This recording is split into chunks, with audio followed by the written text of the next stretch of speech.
Daniels being in his first year as a position coach, what have you noticed about the way he treats players and the way he coaches them up? Same he's done the last 3 years. You know, Phil's been on our staff. He's filled an important role for us. His role's increased this year.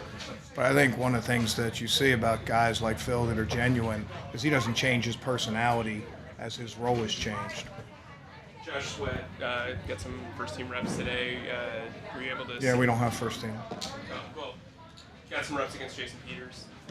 How can that matchup help him as he kind of develop? He was out there beginning of the game too, so he's getting good reps against all those guys.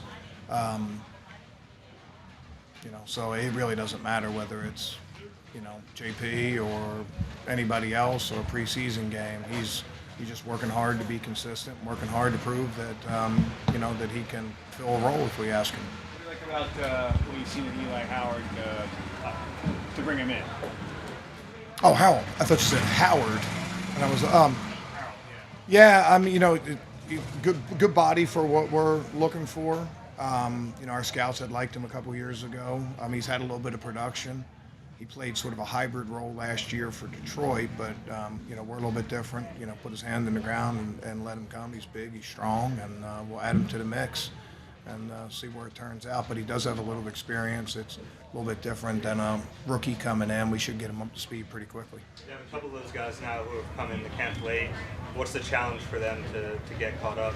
Yeah, the guys that come into camp late, particularly vets like that, it's not as steep a learning curve.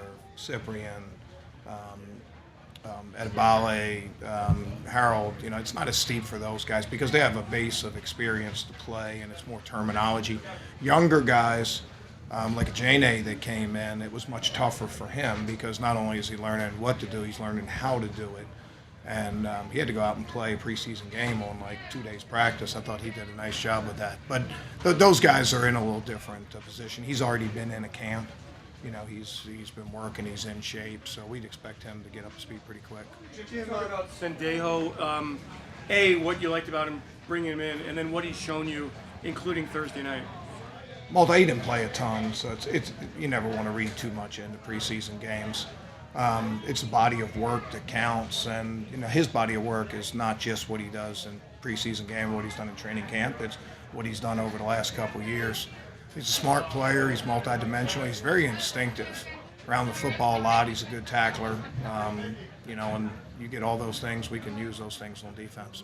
The first three teams that you play in the preseason are all sort of run-heavy offenses. Does it help to see different types of offenses that you guys see out here every day? Yeah, I mean, anytime it's truly live, you need to tackle, and that's probably the biggest thing. We've had a couple tackle periods, but not very many. And I've said this a bunch of times. It's one thing for a guy to be in position, even in a thud period, and thud or tag off, and look good on defense. Oh yeah, we made that tackle. We look good. Well, you don't make all those tackles. It's is what it is. And the time you see it the most is in preseason games. It's not just facing run-heavy offenses. I mean, who knows what anybody will do. It's facing different schemes, and that's good experience for our guys. When you got into that big defense last year, number of teams. Wow, you guys can't get off of that, can you? Good God. If I had another defense that had never given up a first down, like it would be a different thing. But good gracious, yeah. Go ahead, sir. Okay, so a number of teams would get a few blockers out in front and then just dump it down and try to set it up that way. And you ran that here, or the offense ran that here today against you. Did you ask them to kind of do that because you know you're going to see those looks? I don't ask offense to do anything in practice. We just play it as it comes, organically play it as it comes out. That way you vet stuff and go. We made a mistake in it last week, and if I know what's coming, I don't script practice. I don't know if you guys ever know. I mean, I just call it, and the reason I do that is because you have to vet everything against everything, and no better way to do that than just throw the call out there, and whatever the offense has called, it's called, and that way you know if you're good at it or not. So we got work to do in a lot of things, whether it's man or zone, third down and long, third down and short, and that's no different. Get it ready for when the games happen, and you play with discipline, you tackle well, you rush well. That's a tough combination when the offense is so far behind the sticks. When you have to evaluate the linebacker position now versus, let's say, when you first got in the league or even 10 years into coaching, how much different has the position evolved, and what exactly are you looking for now more than Yeah, I mean, evaluating doesn't change. I mean, you go out and practice, and you see who can execute the scheme, who's smart, who can make plays within the scheme. That hasn't changed. I think where you get in the profile of the position certainly has changed. The guys that are old school first down run stoppers that will come off the field on third down, I mean, they're passing the ball 60% on first down. And even if they call a run, a lot of times it's a pass.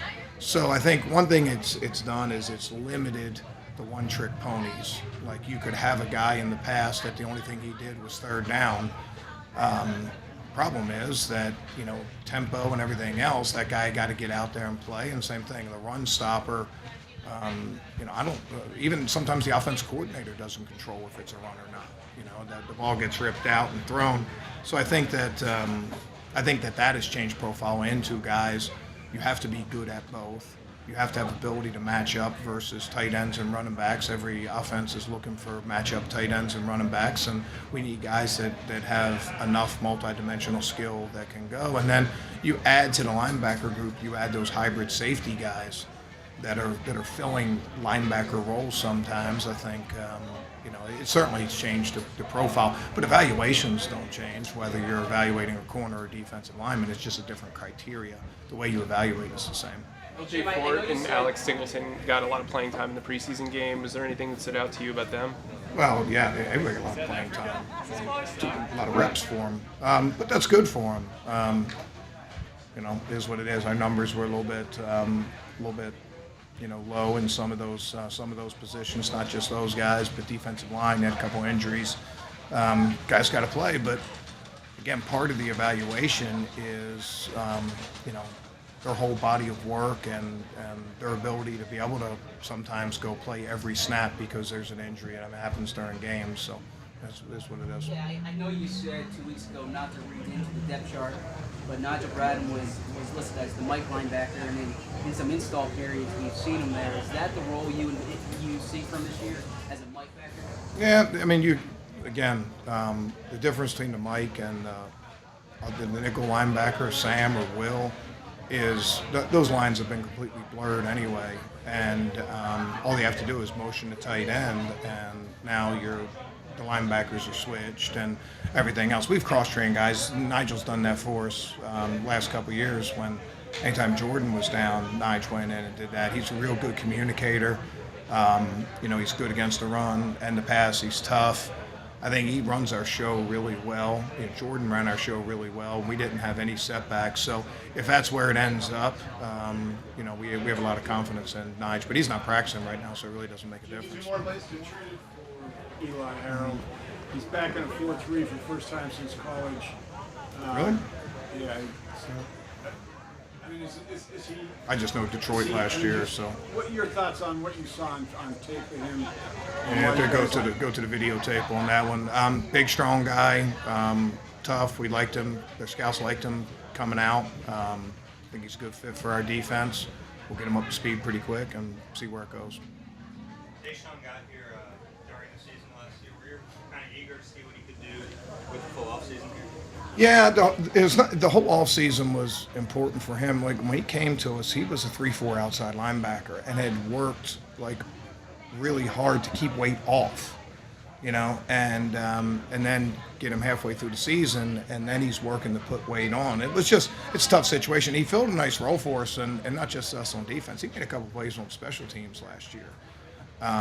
And now he's added some weight. You see a little bit bigger physical stature for him.